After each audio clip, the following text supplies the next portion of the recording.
Welcome to this DaVinci Resolve Fusion node breakdown. Today's node is the particle flock node. Now we're going to jump into Fusion where we've got our emitter turbulence and our P follow from yesterday's node still in there, and we're just going to use this. And I did make a couple changes to the P follow. All I did is changed our region to all and made everything happen when inside the region. And I believe I probably changed some of these settings so it wasn't springing around back and forth so much.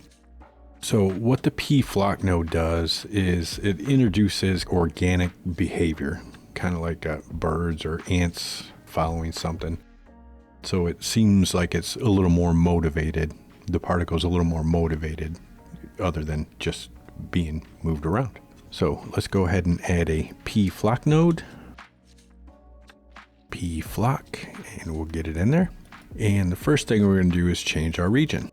Just like other particle nodes, we have the region mode and what region we're using, and we're going to leave it on all, but you have all your other typical choices. For region mode, we're just going to put when inside the region. So anything that's in the region is going to be enacted by this node.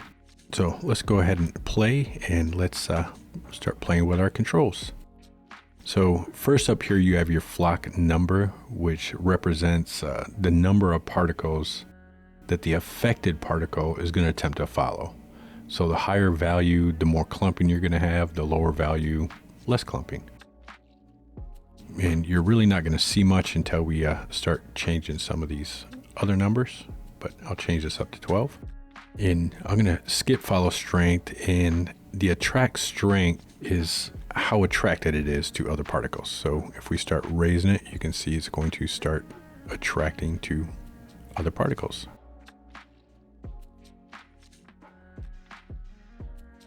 Now your follow strength, what this does is it changes each particle's desire to follow the other particles. So if we raise this, you can see it's going to want to flock with other particles more. And we can play with our attract strength to change the attraction of it and adjust our follow strength to how strong we want it to follow.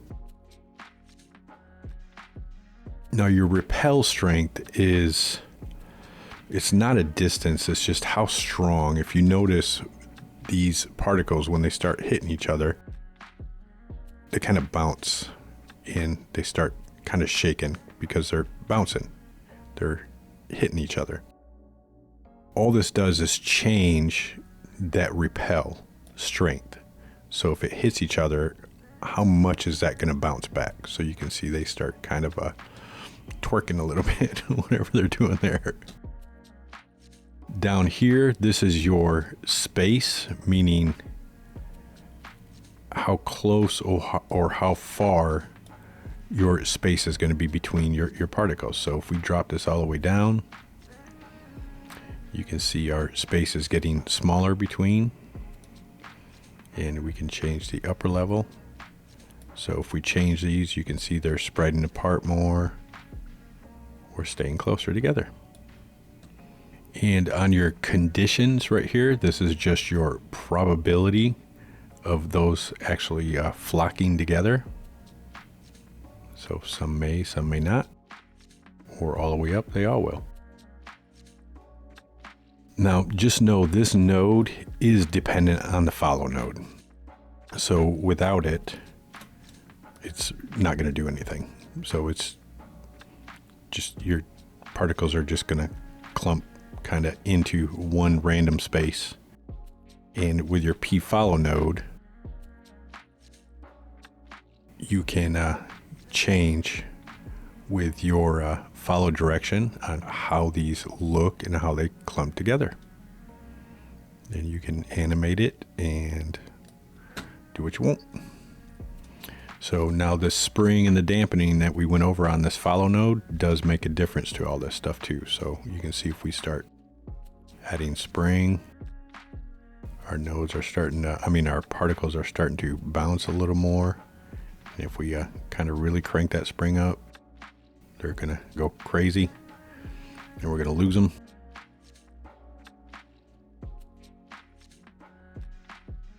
but that is the P flock node.